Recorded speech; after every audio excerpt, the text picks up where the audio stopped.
आप सभी को राम राम। मैं आपका अपना सुमित गौर आपके अपने YouTube चैनल सुमित गौर टॉक्स में आपका हार्दिक स्वागत करता हूं। जैसा कि आप सभी जानते हैं, मैं आप सभी को कहानियों की एक लंबी श्रृंखला सुना रहा हूं। उसी क्रम में 12वें दिन आज फिर एक नई कहानी के साथ मैं आपके सामने उपस्थित हूं। कहानी का आज का शीर्षक है बड़ा भक्त कौन है। देवर्षि नारद भगवान श्री हरि विष्णु के सबसे परम भक्त माने जाते हैं। वे निरंतर हरि नाम का जाप करते रहते हैं।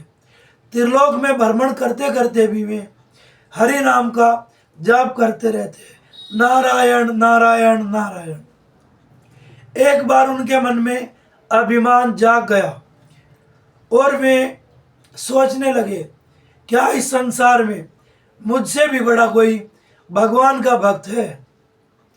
उनका ऐसा सोचना, वे ऐसा सोच ही रहे हैं, अब उनके मन में ख्याल आया कि अब मैं जाकर के भगवान श्री हरि विष्णु से ही इसके बारे में पूछता हूँ। अब देवर्षि नारद क्षीर सागर में भगवान श्री हरि विष्णु के समक्ष पहुँच जाते हैं और भगवान को प्रणाम करते हैं। भगवान पूछते हैं कि हे प्रिय नारद, क्या बात है, बड़े चिंतित लग रहे हो। अब नारद जी कहते हैं, हे प्रभु, मैं आपसे जानना चाहता हूँ, क्या आपका कोई मुझसे भी बड़ा भक्त है। भगवान नारद जी के मन को जान गए और भगवान श्री हरि विष्णु ने कहा, हे नारद, तुम्हारे मन में ये क्या आ गया।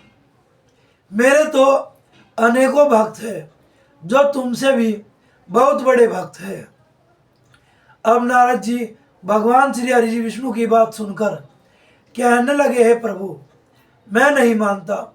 मैं तो दिन रात आते जाते 24 घंटे आपका नाम सुमिरन करता रहता हूँ। नारायण नारायण, मैं तो 24 घंटे यही कहता हूँ। अब भगवान ने कहा, ठीक है नारद, तुम्हारी शंका अभी दूर करता हूँ। अब भगवान श्री हरि विष्णु नारद जी को लेकर के मृत्युलोक की ओर चल दिए। मृत्युलोक में पहुंचने पर अब भगवान श्री हरि विष्णु और नारद जी ने दो साधुओं का वेश धारण कर लिया और वे एक गांव में एक गरीब किसान के घर पहुंच गए। घर पर जाकर के उन्होंने किसान से कहा, हे किसान, आज की रात्रि हम तुम्हारे यहाँ पर ठहरना चाहते हैं, क्या ये संभव है। तब किसान ने कहा, हे मुनियों, हे साधुओं, मेरे अहोभाग्य है कि आप लोग मेरे यहाँ पर पधारे हैं। अब भगवान श्री हरि विष्णु और नारद जी उस किसान के घर रुक गए। शाम का समय हो गया है। अब घर में जो रूखा सूखा खाना है वह बहुत सीमित मात्रा में है। किसान के दो छोटे बच्चे भी हैं। किसान की पत्नी है। अब किसान पत्नी से कहते हैं कि हे पत्नी, हे प्रिय, आज हमारे यहाँ पर दो साधु आए हैं, उनके भोजन की व्यवस्था करो। अब किसान की पत्नी कहती है कि आप जरा ध्यान तो दो, हमारे घर में बहुत थोड़ा ही अनाज है, खाने को ज़्यादा कुछ नहीं है, जो भी रूखा सूखा है इसी से कुछ बना देती हूँ।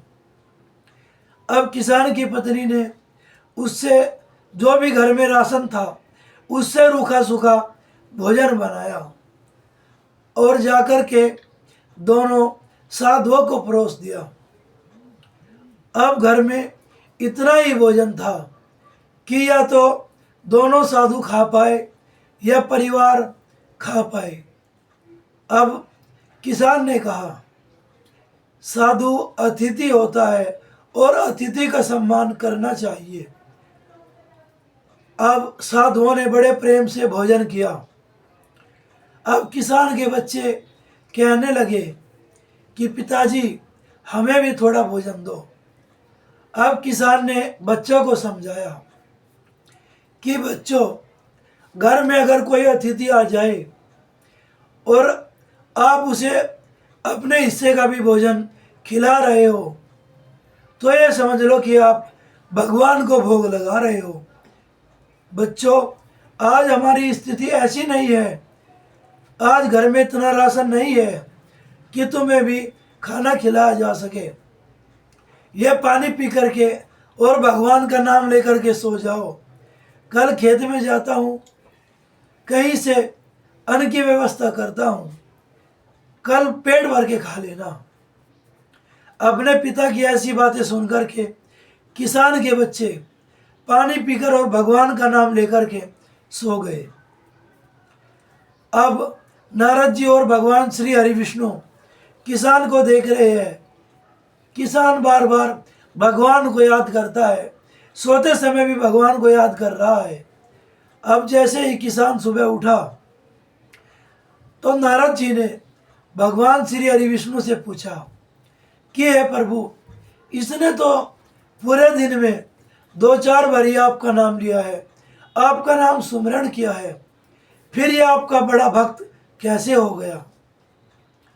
अब भगवान श्री हरि विष्णु ने नारद जी से कहा, अभी धैर्य रखो, इसका भी प्रमाण तुम्हें देता हूं। अब किसान के खेत में चले जाने के बाद भगवान श्री हरि विष्णु जी ने नारद जी के सर पर तेल का एक बड़ा घड़ा भर करके नारद जी से कहा, सामने पहाड़ी देखो। नारद, तुम्हें उस पहाड़ी तक जाना है और उस पहाड़ी से वापस आना है, परंतु एक बात का ध्यान रखना, इस घड़े से एक भी बूंद तेल की गिरने न पाए, याद रखना। अब भगवान की आज्ञा पाकर नारद जी सर पर घड़ा रख करके और पहाड़ी की तरफ चल देते हैं और वे थोड़ी देर के बाद पहाड़ी पर पहुंच जाते हैं और फिर थोड़े समय के पश्चात पहाड़ी से वापस आकर के भगवान से कहते हैं, प्रभु, मैं ये घड़ा जैसा ले गया था ऐसा ही ले आया हूँ। अब भगवान श्री हरि विष्णु ने नारद जी से पूछा, हे नारद जी, बताओ, तुमने यहाँ से पहाड़ी तक जाते समय और पहाड़ी से वापस आते समय कितनी बार मेरा नाम सुमिरन किया है? अब नारद जी झेप गए, हे प्रभु, बड़ी मुश्किल से इस घड़े को ले गया था, मेरा सारा ध्यान तो इस घड़े और तेल पर था कि कहीं एक भी बूंद गिरने ना पाए। अब भगवान ने नारद जी को कहा कि हे नारद जी, अब तुम देखो, जैसे ही किसान अपने खेत में परिश्रम करता है और वह दिन में फिर भी मुझे याद करता रहता है। पूरा दिन किसान कठिन परिश्रम करता है, परिवार की जिम्मेदारियों में उलझा रहता है, फिर भी वह सुबह शाम और समय लगने पर मेरा नाम सुमिरन करता रहता है। हे नारद जी, अब तुम ही बताओ, मेरा बड़ा भक्त कौन है? नारद का अभिमान प्रभु की बातें सुन करके चूर चूर हो गया। उन्होंने भगवान श्री हरि विष्णु के चरणों में मस्तक रख करके क्षमा याचना की। कहा, हे प्रभु, जो इस संसार के कार्यों के बीच में भी आपका स्मरण कर रहा है, वही किसान आपका बड़ा भक्त है।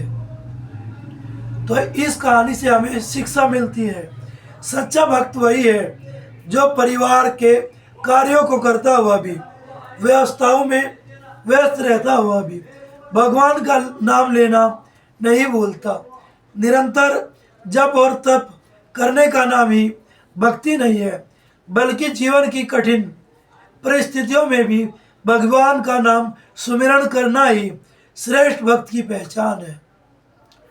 तो आशा करता हूँ आज की कहानी आप सभी को पसंद आई होगी।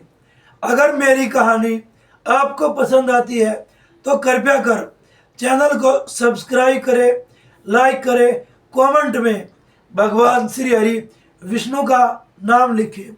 इसी के साथ आप सभी को राम राम।